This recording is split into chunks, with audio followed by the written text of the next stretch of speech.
Hello friends, कैसे हैं आप सब लोग। आई होप समझ दोगे। फ्रेंड्स, आज की इस वीडियो के थंबनेल को और टाइटल को देखकर आप लोग समझ ही होंगे आज की वीडियो किस टॉप पर होने वाली है। आज की इस वीडियो में हम बात करने वाले हैं निफ्टी 50 में स्कैल्पिंग ट्रेडिंग स्ट्रेटजी के बारे में। देखिए फ्रेंड्स, आज की इस वीडियो में जो मैं आपको बताने वाला हूँ वो बताने वाला हूँ स्कैल्पिंग ट्रेडिंग स्ट्रेटजी, कि आपको स्कैल्पिंग ट्रेडिंग कैसे करनी है एंड स्कैल्पिंग ट्रेडिंग किसको कहते हैं एंड स्कैल्पिंग ट्रेडिंग के लिए हमें कौन सा टाइम फ्रेम बेस्ट रहता है और कौन सा इंडिकेटर हमको यूज़ करना है स्कैल्पिंग ट्रेडिंग के लिए। देखिए फ्रेंड्स, आपको ये सब बातें मेरी बोर लग रही होंगी, लेकिन अगर आपको स्कैल्पिंग ट्रेडिंग करनी है निफ्टी 50 में तो आपको मेरी बातें नोट करनी होंगी और ध्यान में रखनी होंगी, तभी आप स्कैल्पिंग ट्रेडिंग करते हो तो आपको काफ़ी अच्छा प्रॉफिट हो जाएगा स्कैल्पिंग में। स्कैल्पिंग ट्रेडिंग का मतलब होता है ज़्यादा लॉट में यानी ज़्यादा क्वांटिटी में कम पॉइंट का प्रॉफिट लेकर निकल जाना मार्केट से, यानी ज़्यादा क्वांटिटी और कम पॉइंट मिलने उस प्रॉफिट को बुक करना और मार्केट से एग्जिट हो जाना। एंड स्कैल्पिंग ट्रेडिंग को आप एक सेटअप के हिसाब से ट्रेड करते हो, एक सेटअप के अनुसार मार्केट में ट्रेड करोगे स्कैल्पिंग के साथ तो आपको मार्केट में काफ़ी पॉइंट मिल जाते हैं स्कैल्पिंग करने के साथ साथ भी।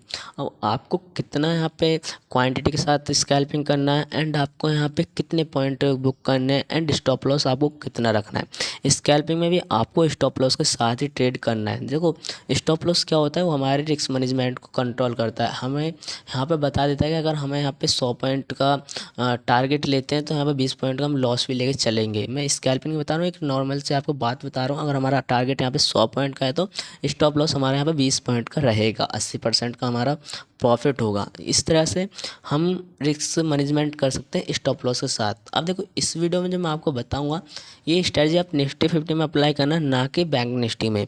निफ्टी 50 में आपको क्यों बोल रहा हूँ इस स्ट्रेटजी को अप्लाई करने के लिए, कि यार निफ्टी 50 में बहुत स्लोली अप डाउन होता है एंड बैंक निफ्टी में बहुत फास्ट मूवमेंट होती है। एक कैंडल 20-30 का मूवमेंट दे देती है और निफ्टी 50 में बहुत स्लोली अप डाउन होगा। और बैंक निफ्टी में एक साथ डाउन जाएगा, एक साथ प्रॉफिट हो जाएगा, लॉस हो जाएगा, यानी कि बहुत जल्दी होगा आपको बैंक निफ्टी में। और जो इस वीडियो में मैं आपको बताऊंगा इंडिकेटर, उस इंडिकेटर का नाम भी बता देता हूँ कौन सा इंडिकेटर है एंड आपको टाइम फ्रेम क्या रखना है। देखिए, आपको टाइम फ्रेम यहाँ पे 5 मिनट का रखना है एंड जो आपकी स्कैल्पिंग की पोजीशन होगी उसको ज़्यादा से ज़्यादा 9 मिनट तक होल्ड रखना है।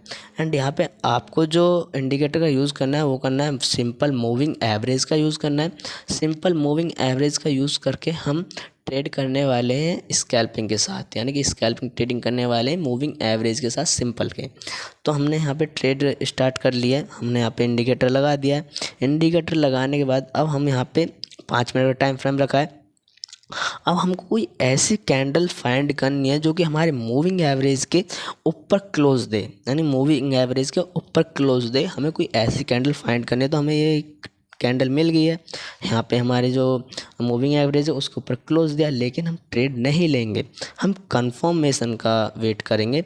तो नेक्स्ट कैंडल हमारी यहाँ पे मूविंग एवरेज के ऊपर क्लोज दिया बनी है, मूविंग एवरेज के ऊपर क्लोज दिया है। तो अब हम यहाँ पे CE की साइड में चले जाएंगे। अब देखो, यहाँ पे आपको कितनी क्वांटिटी लेनी है, कम से कम आपको अगर स्कैल्पिंग करनी है तो 100 क्वांटिटी के साथ आपको स्कैल्पिंग करनी है, जो कि आपको 100 क्वांटिटी में यानी कि 4 लॉट मिलेंगे। 4 लॉट में 100 क्वांटिटी होंगी। 100 क्वांटिटी से आपको स्कैल्पिंग करनी है। स्कैल्पिंग कब करनी है, मूविंग एवरेज के ऊपर कोई एक ऐसी कैंडल क्लोज दे जो कि मूविंग एवरेज के ऊपर क्लोज देगी एंड नेक्स्ट कैंडल भी मूविंग एवरेज के ऊपर क्लोज देती है। तो हमें सी की साइड चले जाना है। सी की साइड में हम यहाँ पे विदिन 20 से 30 पॉइंट का टारगेट रखेंगे स्कैल्पिंग है। अगर आपको यहाँ पे 20 पॉइंट मिल जाते हैं तो आप उसको प्रॉफिट बुक करके निकल लोगे मार्केट से।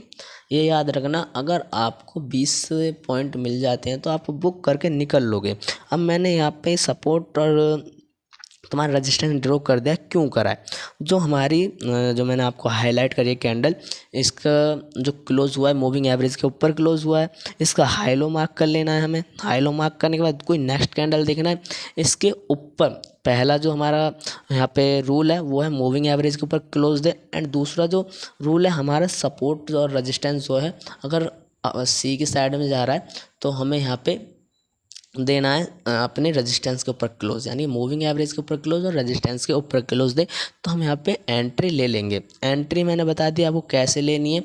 आपको मूविंग एवरेज के ऊपर कोई कैंडल क्लोज देती है, वो उसका हाई लो मार्क कर लेना। हाई लो मार्क करने के बाद नेक्स्ट कैंडल कोई बनती है मूविंग एवरेज के ऊपर क्लोज देती है और वो हमारे रेजिस्टेंस को भी क्रॉस करती है अप की साइड में, तो हम सी की साइड जाएंगे। इस तरह से आपको यहाँ पे ट्रेड लेना है, स्कैल्पिंग ट्रेडिंग करनी है मार्केट में। तो इस तरह से आप स्कैल्पिंग कर सकते हो निफ्टी 50 में रिस्क मैनेजमेंट के साथ, बिल्कुल सिंपल वे में।